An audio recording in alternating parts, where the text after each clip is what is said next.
جب اللہ رب العالمین نے ان دونوں کو اولاد کی نعمت سے نوازا تو ان دونوں نے اللہ کا شریک بنا دیا۔ فتعالی اللہ عما یشرکون،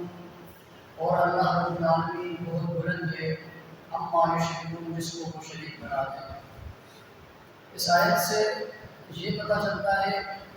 کہ جب بھی اللہ رب العالمین کسی ناشکر بندے کو کسی نعمت سے نوازتا ہے تو وہ فوری طور پر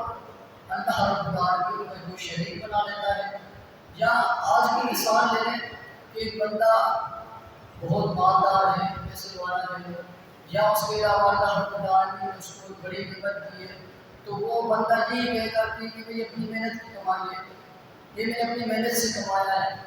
یہ نہیں سوچے گا کہ مجھے اللہ رب العالمین نے دی ہے، بلکہ ایسا جملہ کہہ دے گا جو انسان کو شرک تک پہنچا دے گا، اللہ کا مشرک بنا دے گا۔ تو اللہ رب العالمین اس چیز سے بری ہے، اس چیز سے اللہ رب العالمین کا شریک بننا بہت دور کی بات۔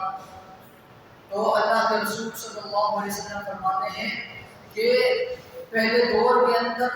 جو بھی ناشکرہ بندہ ہوتا، اللہ رب العالمین اس کو اولاد سے نوازتے تو وہ یہ کہتا کہ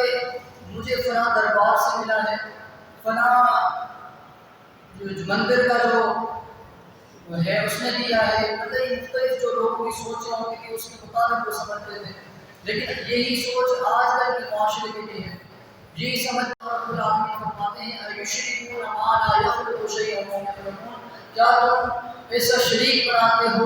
اس چیز کو شریک بناتے ہو ما لا یخلق، جو کوئی بھی چیز نہیں پیدا کر سکتا، حالانکہ وہ خود پیدا کیے گئے ہیں۔ اللہ رب العالمین سے دعا ہے کہ اللہ رب العالمین ہمیں سمجھنے کی اور عمل کرنے کی توفیق عطا فرمائے۔